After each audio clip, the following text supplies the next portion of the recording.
Cartoon TV।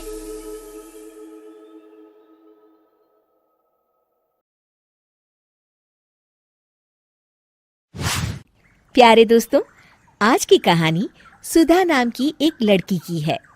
सुधा एक बहुत ही आलसी लड़की थी। घर के काम करना तो दूर, वो एक गिलास पानी के लिए भी अपनी माँ पर निर्भर थी। अरे अब उठ भी जा नालायक, 10 बजे तक सोती रहती है। अरे कुछ तो घरेलू लड़कियों वाले लक्षण दिखा। सोने दो ना माँ, क्यों परेशान कर रही हो?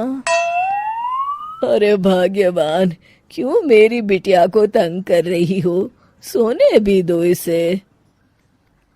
लो, बाप बेटी दोनों एक जैसे हैं।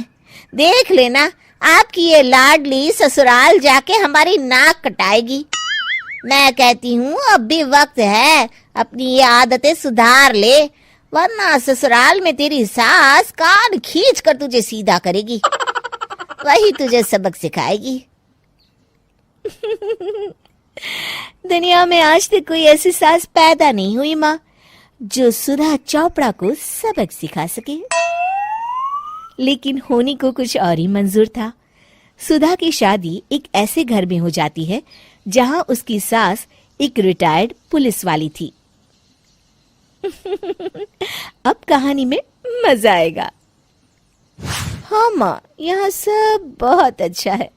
मेरे ससुराल के लोग भी ना बहुत मिलनसार हैं। ठीक है माँ, मुझे नींद आ रही है, फोन रखती हूँ माँ। ठीक सुबह 5 बजे। अरे जल्दी उठो भाग्यवान, वरना कयामत आ जाएगी। हैं? अरे क्या हुआ? कौन सी कयामत आ जाएगी? अरे मेरी माँ आ जाएगी। तुम नहीं जानती, इस घर में सिर्फ मेरी माँ का हुक्म चलता है। सबको सुबह 5 बजे बिस्तर छोड़कर हॉल में पहुंचना ही पड़ता है। अरे अब इंसान क्या अपनी नींद भी पूरी नहीं करेगा? यहाँ मजाक चल रहा है क्या? तभी वहाँ सुधा की सास आ जाती है। अटेंशन! मजाक तो तू समझ रही है बाबू, ये मेरा घर है और यहाँ हर किसी को डिसिप्लिन में रहना होगा। अटेंशन! अरे माँ जी, लेकिन इतनी सुबह कौन उठता है? कौन होता है मतलब?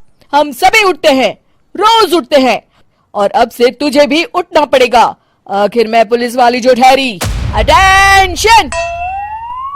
अरे माँ जी, लेकिन अब तो आप रिटायर हो गई हो ना। तो क्या हुआ? शेर कितना भी बूढ़ा हो जाए, शिकार करना नहीं छोड़ता। उसी तरह हम पुलिस वाले रिटायर होने के बाद भी अपने अनुशासन में ही जीवन जीते हैं। चलो अब बेकार की बहस बंद करो और उठकर हॉल में चलो। अभी आधा घंटा तुम सबकी परेड चलेगी। अटेंशन! अरे मैं कोई परेड वरेड नहीं करने वाली। सुधा की सास अपनी बहू का ये बर्ताव देख झल्ला उठती है। गौर से देख, तू कहां और किसके सामने खड़ी है? यहाँ बात सिर्फ एक बार समझाई जाती है, बस। अटेंशन! इतना कहकर सुधा की सास चली जाती है। अपनी सास का ये रूप देखकर सुधा घबरा जाती है और जल्दी से उठकर बाहर चली जाती है। उस दिन से सुधा की जिंदगी बदल जाती है। हाय, थक गई मैं तो। ये घर है या जेल? कितना काम करना पड़ता है। लाइए दीदी, 2 रोटियां और दीजिए, मुझे बड़ी भूख लगी है। ठहर जा बहू, ये तू क्या कर रही है? मैंने सबके खाने का हिसाब तय कर रखा है। तुम 4 रोटी से ज्यादा नहीं खा सकती और ये मिर्च मसाला भी नहीं चलेगा। मेरी बहुएं एकदम फिट होनी चाहिए। अटेंशन! क्यों माँ जी, आप हमें दंगल में लड़ने के लिए तैयार कर रही हैं क्या? क्या कर रही हो सुधा? माँ जी को मजाक बिल्कुल पसंद नहीं है। चुप करके खाना खा लो, इसी में भलाई है। इस तरह धीरे धीरे सुधा अपने सास के रंग में पूरी तरह रंग जाती है, लेकिन इसका उल्टा ही असर पड़ता है। सुधा अपनी सास से भी ज्यादा अनुशासन की पक्की हो जाती है। सुधा की सास तो सबको 5 बजे उठाती थी, लेकिन सुधा सबको 4 बजे ही उठा देती थी। दूसरी तरफ सुधा की सास की उम्र भी हो चलती है। माँ जी, आजकल आप सुबह उठने में बहुत आनाकानी करती हैं। मुझे ये सब बिल्कुल पसंद नहीं है। अरे बहू, मैं तेरे हाथ जोड़ती हूँ, भगवान के लिए अब मुझे छोड़ दे।